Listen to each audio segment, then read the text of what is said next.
Hey everyone, it's Amy here and welcome back to my channel. Today I'm going to be sharing with you guys a comparison between two of the different highlighters that came out from Urban Decay and from Lorac. I actually got a request from one of my subscribers that said, she loved both videos, but she wanted to see a comparison video because they sort of seemed to look alike and was just really curious of what they looked like compared to each other and what my final thoughts were if there was, one better than the other. So I thought I would share that with you guys today. I'm not going to go in depth as far as the cost, the sizes, and things like that because I've already done separate reviews on the Urban Decay Afterglow 8-hour highlighters and also the Lorac new illuminators. So I will leave links down below to those videos. This is strictly just going to be like some swatch comparisons and then telling you ultimately if I had to pick one, like gun to my head, I had to pick one because I don't want to. It's a really, really hard decision and I love both of them so much for different reasons, but if I absolutely had to pick one, I will let you know what my final thoughts are at the end. So just to recap really quickly what these shades are, these are the Urban Decay Afterglow 8-hour powder highlighters, and we have 3 shades that launched. This one is Fireball, the middle one is Sen, and this one is Aura. And then let me show you the Lorac ones also to refresh your mind, and then we will get into the comparisons and the colors. So as far as the Lorac illuminating highlighters, we have Moonlight over here, Daylight, Twilight, and Starlight. So let's get to comparing all of them. The first one I'm going to compare is the Urban Decay Afterglow in the shade Aura, and this one has like a lavender lilac undertone, so I don't think anything in the Lorac collection is quite like this. This one is so unique on its own. So let me swatch it for you. This is what it looks like. Now the only one potentially it could compare to would be the lightest shade in the Lorac one, which has a kind of pinky pearl undertone, and this one was the shade Moonlight, but I don't think these are very comparable once you swatch them. So this one was Urban Decay, which has like a lilac undertone, and then this one was Moonlight, which has like more of a pearl undertone. So you can see that they're not exact dupes for that instance. I would say the Aura shade is very unique to Urban Decay and cannot be duped by the Lorac one. And then moving on to the next shade, which is Fireball, which is just like a beautiful kind of pinky peachy red shade by Urban Decay. And again, this is one that I just don't think you can replicate in the Lorac collection. It has like a very strong peach undertone to it and it's a little bit darker. Overall, it's a gorgeous shade. Definitely nothing in the Lorac collection that's going to be like it.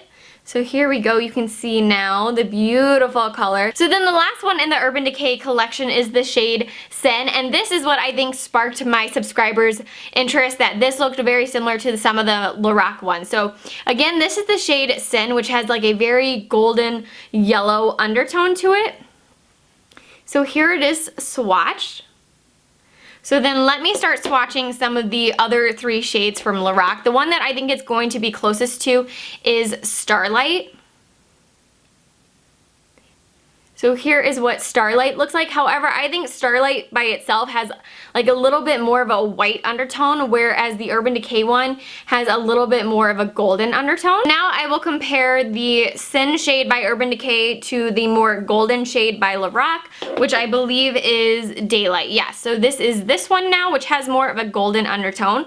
So let's see how those compare. I think these are much, much more similar, but you can still see that the Sin shade by Urban Decay has much more of a white undertone to it, and that these are just a tad darker by Lorac and more of a golden undertone. So again, not exact dupe, but very similar.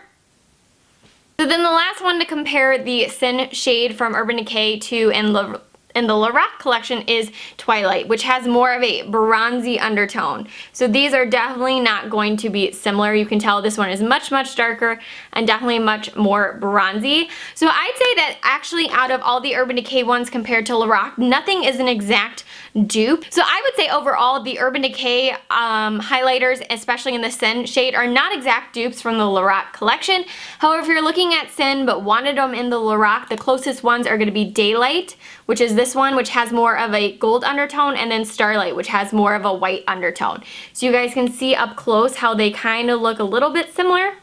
Alright, so those were some swatches and getting to see the colors compared to each other side by side. I don't think overall that any of them are exact dupes for each other. However, if you made me choose between the two formulas, which I do love absolutely both of them, which is why I'm keeping all of them from both collections. I love both the formulas, however, they are different. I would say if you love the blushes from Urban Decay, you're gonna love the Urban Decay formula. They just have a little bit more of a scratchier, rough formula. I love them, but they're not quite as finely milled. And then if you love the Lorac Color Source buildable blushes, you're gonna love the Lorac highlighters. They're very, very creamy and very, very smooth. But overall, my absolute favorite out of the two definitely have to be the Lorac Illuminating highlighters. I just love the formula. They're so creamy, so buttery. You can, build them up really nicely on the skin. You can make them very, very natural looking. You can make them as intense as you want. They're just incredible. So I love all of them, but if I had to pick one, hands down the winner would definitely be the Lorac highlighters. So I hope you guys enjoyed seeing this comparison and found it helpful in case you guys were thinking that some of the shades look very similar, or maybe you wanted, a certain color or a certain brand over the other. So I hope you guys found this video helpful. If you did, give it a thumbs up and let me know in the comment section down below what you guys think and which ones are ultimately your favorite highlighters. I would love to see your thoughts and what your favorites are between the Urban Decay and the Lorac. So I hope you guys enjoyed this video, and I will see you guys very soon. Bye!